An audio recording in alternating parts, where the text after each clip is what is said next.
एक दफ़ा ना हज़रत अबू बकर सिद्दीक और जनाबे उमर फारूक की ना किसी बात में शकरंजी हो गई, इख्तलाफ राय हो गया। तो जनाबे उमर जरा डाढ़ी तबीयत के बंदे थे, डांट दिया अबू बकर सिद्दीक को। तो सिद्दीक एक बार नरम बंदे थे, माड़े दा की काम मोहम्मद नस जाना या रोना।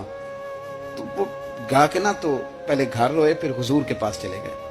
जनाबे उमर कहते मुझे भी ख्याल आया कि यार ये मुझे नहीं करना चाहिए था। थोड़ी देर के बाद अच्छे लोग जो होते हैं उनका गुस्सा जल्दी उतर जाता है। कहते मैंने जाके जनाबे सिद्दीक अकबर के दरवाजे पे दस्तक दी तो पता चला वो तो घर ही नहीं। मैं समझ गया, मैं डर गया, मेरी टांगे कांपने लगी। क्यों डर रहे हो उमर? फरमाने लगे इसलिए डर रहा हूं कि अबू बकर जब अपने घर नहीं होते तो दरवाजा रसूल पे हो। सारी बात तो सुना दी होगी। फरमाते मैं नबी पाक की बारगाह में पहुंचा, सामने अबू बकर बैठे हैं, पुश्त मुबारक मेरे करीम रसूल की काबे की जानब, चेहरा सिद्दीक अकबर की जानब, दोनों की गर्दनें झुकी हुई।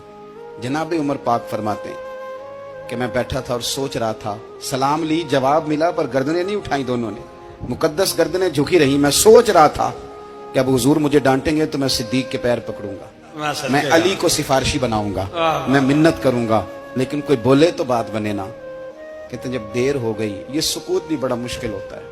ओहो, अगर कभी वो चुप कर जाए तो ये भी बड़ा मसला है, महबूब भी चुप कर जाए। कहते मैं बड़ा परेशान हुआ, जब मेरा कलेजा मुंह को आया ना तो जनाबे उमर कहते मैं बोलने लगा तो आंसू मेरे पहले निकल गए।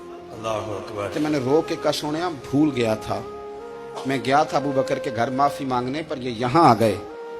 ये मेरे दोस्तों इसे मेरी तकरीर ना समझना, मेरे रसूल पाक के ये असल लफ्ज आपको किताब में मिलेंगे। आप तबक़ात इब्न साद उठा के देखें। जनाबे उमर कहते हैं मैंने अर्ज की हुजूर मैंने गलती समझ ली थी, मैं गया था अबू बकर के घर, हुजूर मैं भूल गया था।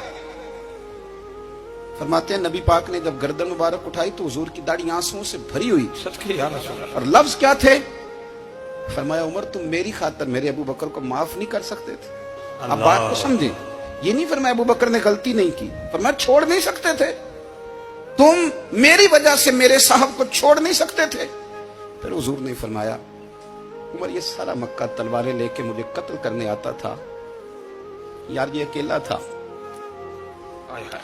इसने खोल के बाजू कहा था कि जो हुजूर तक जाएगा मेरी लाश से गुजर के जाएगा। पर मैं दुनिया भूल जाती है, मुझे याद है अबू बकर सिद्दीक ने माल भी दिया, औलाद भी दी, मेरी खातिर छोड़ नहीं सकते थे।